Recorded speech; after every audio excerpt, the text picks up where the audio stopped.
Welcome back everybody, I am Carter Sandvin and this is the channel for Sandbox Illustration. As you can see here on the Logitech, oh sorry dude, bumped you, but as you can see on the Logitech right here, I have back this classic sketchbook. You guys haven't seen this guy for a few months, but I brought it back because we are continuing the environmental art challenge. That one is where I have 4 prompts of certain settings, certain environments that I will make an art piece out of to really try and push my limits when it comes to making environmental art. That is still my biggest struggle. 2 things that I would say that I struggle with the most when it comes to my art in general is I'm a little too afraid of making finer detail. You especially see that on clothes. So like whenever I'm designing a complex outfit for, say, a fantasy character, I really struggle with putting in a lot of detail. And another thing too is of course environments, because that's just not really my wheelhouse. I struggle with things like perspective, and scale, and I also kind of struggle with making buildings because I've just practiced so much on how to truly build a human, build a figure. Like I could draw the construction of a head, the construction of a body, and then the details on that character blindfolded at this point, I would say. But this is a lot different because I don't have a greater understanding of like architecture and things like that. I don't have a greater understanding of inanimate objects. That's a big thing. So like when it comes to making things that are mainly geometrical, that's where I kind of step out. That is another thing that I struggle with as well. So today's sketch in particular, I think is really going to help with that because I am doing a small townscape, I'm going to call it. It's not a cityscape, but it's just a block on like a small rural town, like I wanted to put in a bar over there and then I wanted this brick building to be in the corner, but I like this setup up here much more where it's at the perspective of a dude standing on the street corner. So like I said, this will be a great place for me to practice 2-point perspective. It'll be a great place for me to practice smaller detail. Lighting is going to be very fun with this as well because I want this to be at night. As you guys remember from the last one, I had little points of description for this, and each one I have a main color scheme in mind, like one color that is sort of the focus. The last one was purple. This one I want to be red. So I'm going to be playing with a lot of like brick colors, a lot of reds, a lot of warm lights, kind of like a light pole would be perfect. And I want to play with the sky a little bit too to see if I can do something with that. So this one here is mainly going to be red, so a very warm looking piece, and I'm very excited for that. I guess I could just read through what I have written down for my little description here. So like I said, main focus is going to be red for the color scheme, old-timey small town, empty street at night, wooden and brick buildings, and rough and broken sidewalks and streets. So like maybe stuff like moss, stuff like pebbles lying around, maybe even a gravel road on one side. That would be kind of cool to fit the rural theme and also fit with the color scheme of the entire piece. Is maybe where it breaks off going that way, it could be gravel, but this is all paved. The biggest reason that I'm discussing all of this right now is because I'm not going to be going into a rough sketching. Like this is the rough sketching. I'm going to be just jumping straight into Photoshop. So I want to try and get all of my ideas out now while I still can before I try to finalize the piece. I think I know what I'm doing though. I think I'm ready to do this. Ready, I should say, as in I have the mental blueprint. I don't know how well it's going to go. The last piece went fairly well, but I think that this one will have something to it. I'm very excited. Plus this time too, with Photoshop being the main focus compared to the last one, I think I'll have a much larger tool belt with my Photoshop in terms of playing with different tricks and effects, So I don't think I have much else to say. I say we just get right into drawing this small townscape. Let's get to drawing.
everybody, we are done with the sketch. Us and our little baby ponytails.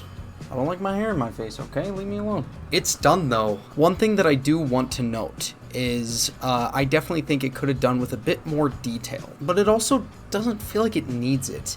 I was aiming to have more detail in it overall, and what I mean by detail is I wanted a bunch of elements in there to make it look like it's been like a street that's been lived on. So like down here I have the shoe and then the rolled up paper ball next to the trash can, but that's kind of it, other than like the bunny. The lighting went pretty damn well, I would say. The only thing is I don't know if I applied lighting correctly on the buildings, specifically the Marlin Valley Bank, and that's supposed to be high peak jewelry. You guys probably saw that when I was editing it, but yeah, the lighting on the buildings directly of high peak jewelry and Marlin Valley Bank, I don't know if that's how the lighting would be.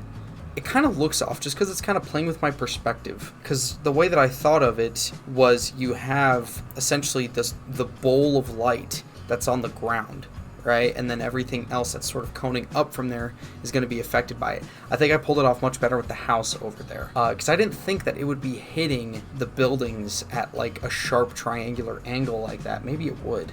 I'm not too sure. I'll have to do some more research into that. Speaking of that, I have been considering doing a second video of testing out effects, but this would specifically be trying out unique light sources. I want to try different colors of light sources, see how to apply those onto characters. I want to try weird angles so that when I have a scene that I'm going to have in, say, a comic book or the animation project, so all I'll really have to do at that point is just block out where the light sources are coming from and then just go from there. That's the goal. And right now, I would say out of everything that I have, lighting is the thing that I struggle with the most.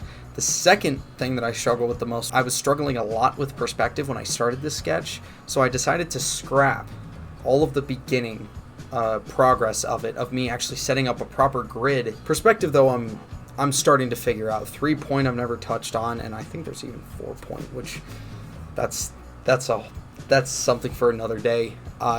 One thing that's nice though about perspective is you don't really need to play with it all the time. I know that every sketch is going to have perspective at some point, but what I mean is if I wanted to draw someone walking down this street, I could have done it at 1-point perspective. It didn't need to be at 2. Say that this were a scene in a comic and you had some characters walking down this sidewalk right here. I wouldn't need to do it in 2-point like I did. I could have done it in 3-point. I could have done it in 1-point.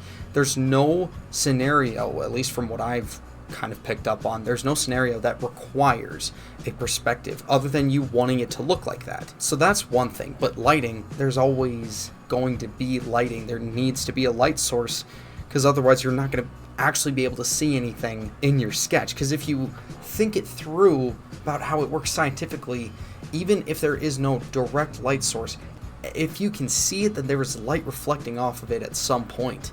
So if you're going to see what's in the sketch, then you have to think about what's the light source. And that is still something that I struggle with to this day.